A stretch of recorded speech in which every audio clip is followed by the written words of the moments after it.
Damien will be one of the inactives on Tuesday. Do you have any idea who the second might be at this Not point? yet, not yet. It won't be a guard. You know, we're a little thin in the backcourt, so it'll be a big man, but not sure yet.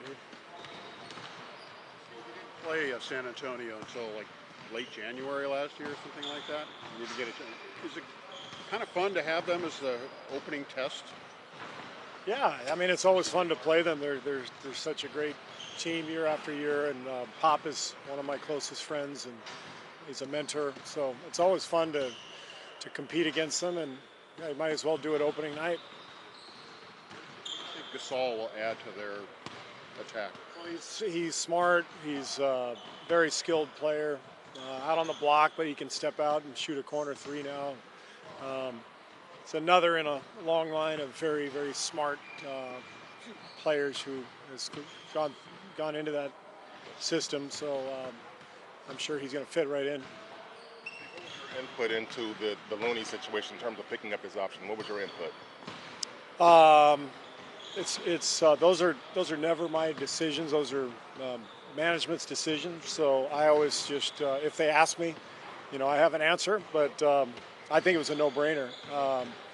He was the 30th pick. He missed all of last year, and we pick up the option and have him locked up for next year after I think a really good training camp. And now he's healthy, knock on wood. So I think it was an easy decision for Bob. We briefly talked about it, but it wasn't even really a decision. It was just automatic based on all those factors. It seems like coming into camp, your bar was set for him just to be healthy. Nothing more. Anything he gave you other than that was gravy. Is that kind of where it was? Well, yeah. I mean, the poor guy's had 2 hip surgeries. Is he 20? I don't even know. Is he 20 years old? First game, I didn't even want to play him in Vancouver because I was worried about his conditioning. And I asked him, and he said, well, if you could give me 3 or 4 minutes, that'd be good, just to start building up. And I think he almost died after 3 minutes. And I was so worried about him just because, everybody else was just so far ahead of him because they didn't have the injuries that he's had. And he's been one of the real bright spots, I think, over the last couple weeks. He's gotten his chance. His conditioning has improved dramatically. We've played him, I think, 15, 18 minutes a couple of times. And he's had a really, really good preseason. Steve, you've talked about how going into this year, the coaching experience was going to be different for you, just with you guys not winning the title and the ears being a little more open. What kind of reflections do you have in that respect on the preseason? Yeah, I think we've made progress. I think we've gained some confidence in terms of playing together, and guys are getting used to one another. We weren't very good, in our first game, but since then, I think we've had 6 games we played.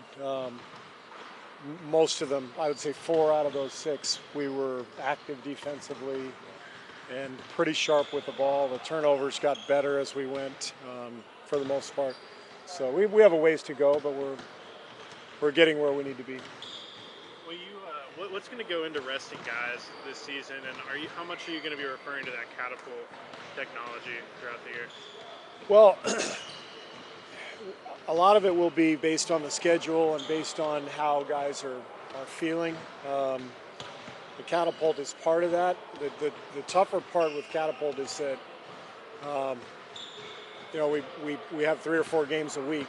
The guys don't wear the catapult stuff during games, and so there are some weeks where we don't have information to gather because maybe we have 4 games, we have a day off, and the other 2 practice days are walkthrough stuff. So there are times when we can use it, and there are times when we can't.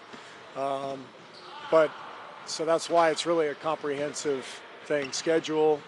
A guy will tell us if he's banged up or not, and sometimes we can see it, or a trainer will come to me and say, this would be a good time. But the player will always be involved in the process. Have you reiterated to the guys the importance of them being forthcoming about how they're feeling? I don't think I've said anything yet, but that's kind of a given. But I think the one difference from last year is that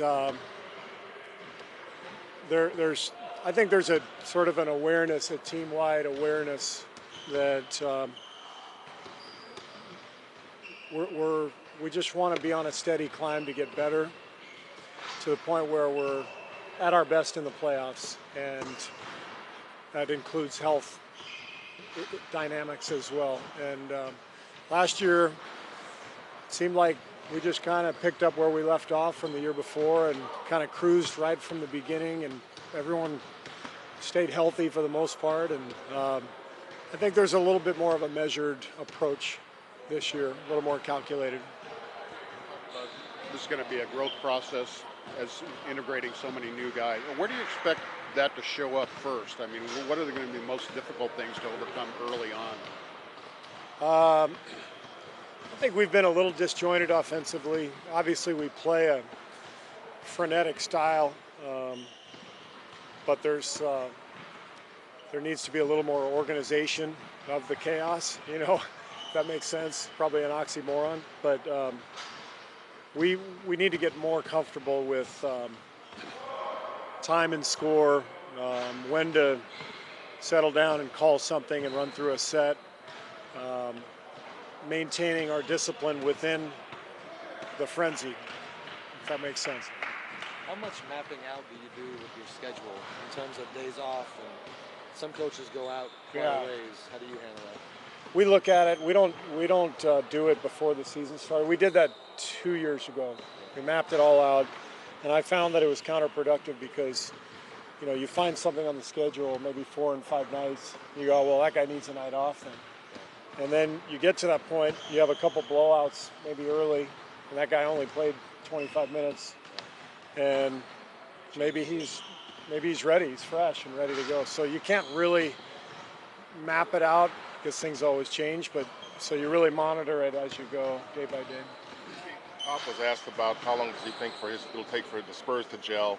He said we won't know for about a month, kind of what we have here. In your situation, is that probably a fair and accurate timeline for you guys too, or just? I think we know we know what we have, but I don't think we know exactly how it all fits yet. I mean, I'm really comfortable with the group. I can tell you we have a pretty clear-cut top 10, but I'm not sure yet exactly how all those pieces are going to fit together. We're still experimenting. I experimented at practice today. I totally changed the combination when we scrimmaged, and we're going to keep doing that. You mean like the lineups you played out there today? Lineups, just you know, we get all the plus minus stuff. Sammy gives me a lot of stuff that's great, but preseason is small sample size, so you kind of watch it on tape, look at the numbers, mix and match a little bit, and try to find the right groupings. There's always an argument about preseason, should it be limited or kept the same. With this group you guys got right here, where you need, I don't know if you need it, but I guess the more time you have to jail, the better. Would you say this is the right amount of, this preseason was okay for you guys as far as what you're trying to do? I think it worked out well. I think the first game in Vancouver was not very productive because we'd only had 3 practices and we needed more. But I think 5 preseason games is plenty, especially if it means we can start the season out a little bit early to spread out some of the back-to-backs in the regular season. Steve, I know things like MVP are not your focus, but a lot of media and fan conversation about with Kevin coming to town, you know, and hypothetically if you guys wind up with the best record in the league and what the perception is about Steph and Kevin. And, I mean, how do you see the new landscape? You know what I'm saying? Like, Yeah. How do you see that? I think KD's kind of like Gary Johnson. You know, he's like the third-party guy. He's going to come in and take a few votes from Steph and take a few from LeBron.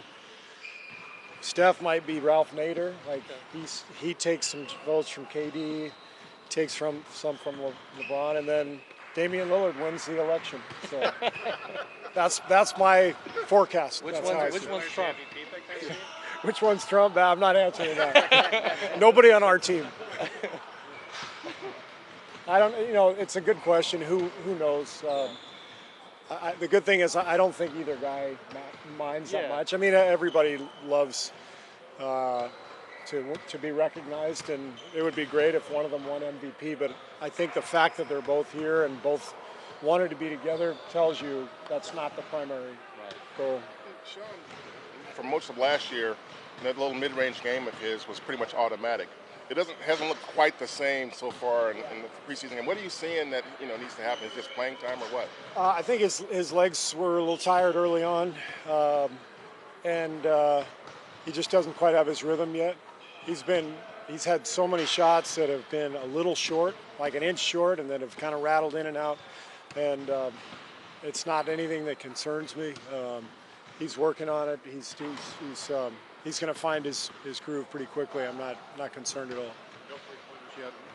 No three-pointers yet from Sean, but I'm hoping we see a few corner threes from him. He can make that.